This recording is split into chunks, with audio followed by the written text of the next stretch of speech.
Qatnashasizmi? Bu kosmos haqida savollar beryapman. Yaxshi o'qiganman astronomiyada. Astronomiyada yaxshi o'qimagan ekanman. Bizda menshi planeta. Sen nechta deding? Bilmayman. Men 1,5 milliard deyman. Ha, Durdona. 1 million 300 trilliard shunaqa raqam bor. Bizni yulduzimizni nomi Bizani yer. Quyosh. Toshkent ko'chalariga chiqib, odamlarga kosmos haqida oddiy savollarni berdim. Ularning javoblari qanday bo'ldi? Kichkina miyamga juda ko'p informatsiyalar bor. Ushbu videorolikda tomosha qiling. Fazodagi obyektlarning nomi kartochkalari bor. Uni mana bu doskaga eng kichkinadan eng kattagacha qo'yib chiqishingiz kerak bo'ladi. Eng kichkina obyekt Oy, bu spisk ichida. Не, звезда меньше планеты. Keyin yulduz. Koinot galaktikada. Не, мне кажется, галактика, keyin koinot. Да. Galaktika keyin koinot. Galaktika qo'y. Navrotdir. Yo'q, koinot katta. Bilasanmi, Spider-Manning 3-ikkita qolgan sherigi boshqa galaktikadan kelgan. Lekin o'sha galaktikalar koinot. Aslida ular har xil galaktika emas, har xil koinotdan kelishgan. Koinotning ichida galaktika bordi. To'g'ri, hammasini to'g'ri qo'ydingiz. Hop, mana bitta savol bor-da. Oy kattami, yulduz kattami? Bu savolni odamlar yerdan osmonga qaraganda Quyosh va oyning hajmi bir xil ko'ringani uchun berishadi. Quyosh oydan qaraganda bizdan 400 barobar uzoqroqda.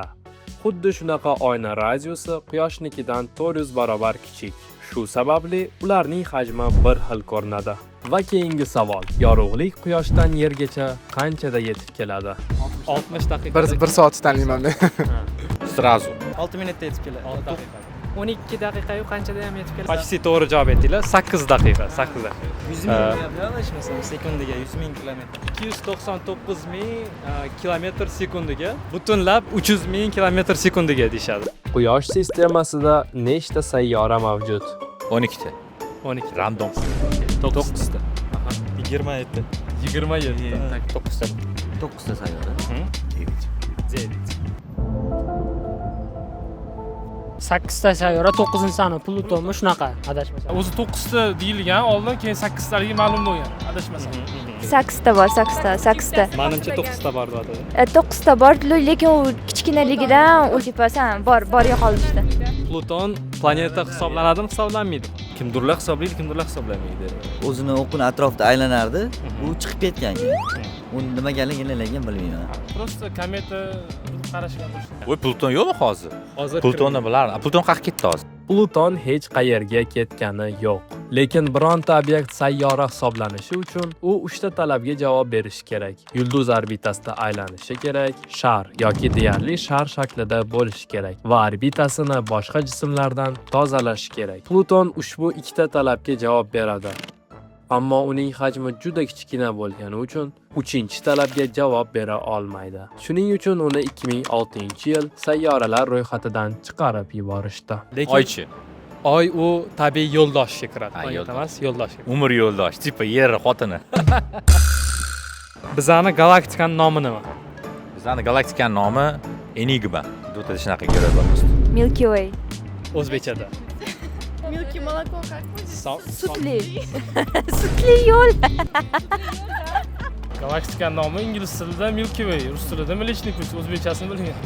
Samon yo'li galaktikasi. Galaktika o'zi nima? U yulduzlar, gaz va changlardan iborat ulkan to'plamdir. Biz bilgan sayyoralar, Quyosh va osmonda ko'rinadigan barcha yulduzlar Samon yo'li galaktikasida joylashgan. Endi savol: bizning galaktikada nechta yulduz mavjud? 10 ming.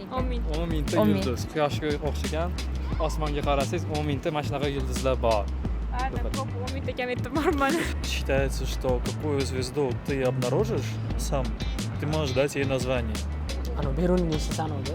8 million. Muzikadan Yo'q, 2 mingta bo'lar. 2 mingta yulduz. 1 kvartrиллион. Ну, я думаю, порядка миллиона, если не больше. 10 millionmi? Undan ham ko'proq. Soni trillionlar bo'lishi kerak deb o'ylayman. 800 milliondan 1 trilliongacha. Range ga tushdingiz, qoyil. Menimcha 100 milliard. 100 milliard so'm. Bittada aytib qo'ydingiz. Bizning Samonyoli galaktikamizda olimlarning taxminiga ko'ra 100 milliarddan 400 milliardgacha yulduzlar mavjud. Raqamlar aniq emas, chunki har lahzada yangi yulduzlar tug'ilib, ayrimlari portlab hayotini tugatadi. Tasavvur qiling, galaktika kattaligi sahro kabirdek bo'lganda, bizning yer undagi bitta chang zarrasidan 800 marta kichik bo'lardi. Nechta galaktika bor deb o'ylaysizlar? Ko'lka думаете? bo'ladimi? 5. Может 24. Mingtadan oshiqlar. 1 milliard. 1200. Sen nechta deding? Bilmayman. Men 1,5 milliard deya qo'ydim. Ha, durdona. 1 million 300 trilliard. Shunaqa raqam bor? Manimcha endi bilmadim, unga bilim yetmasa kerak. Endi bilaman, что sayyora kengayveradi, borgan sari kengayib boraveradi, galaktikalar ham ko'payib boraveradi. Я думаю, это бесконечность. Это бесконечность. 500 milliarddan ziyod deylik.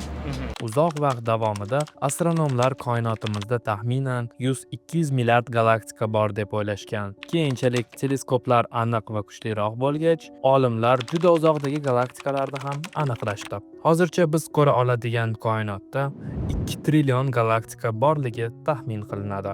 Shunchalik ko'p galaktikalar, lekin ular orasidagi bo'sh maydonda nimalar bor? Taxminlaringizni izohlarda yozib qoldiring. 100 milliardta galaktika, 100 milliardta yulduz, 100 milliard ko'paytiruv 100 milliard, ko'paytiruv 8 planeta. O'rtacha shuncha planeta bor degani. Shunaqa katta fazoyimiz. Buni eshitib sizda qanaqa hissiyotlar bo'lyapti? Butun sayyorada bitta tochkadan ham kichkina joyda va o'sha sayyoradagi kichkina bir shaharchada yashayotgan bir kichkina odamchadek his qiladi odam o'zi. Yulduz oxirida so'ngan yulduz portlaydi-yu, chaqnaydi. Ana so'nib tugagandan keyin energiyasi. Miyada xuddi shunday chaqnash bo'ldi. Baribir men unaqa narsalarga ishonmayman, chunki baribir hech kim ko'rmagan, chiqmagan. Kichkina miyamga juda ko'p informatsiyalar bor. Aya dada, sizlarga salom aytaman. Qishloqdan kelgan bola Sobirjon Qobiljon. Подписка, лайк bosinglar, bratga. Ko'chada masalan to'xtatib, bolalardan savol-javob qilish bu juda katta foydasi tegadi deb o'ylayman.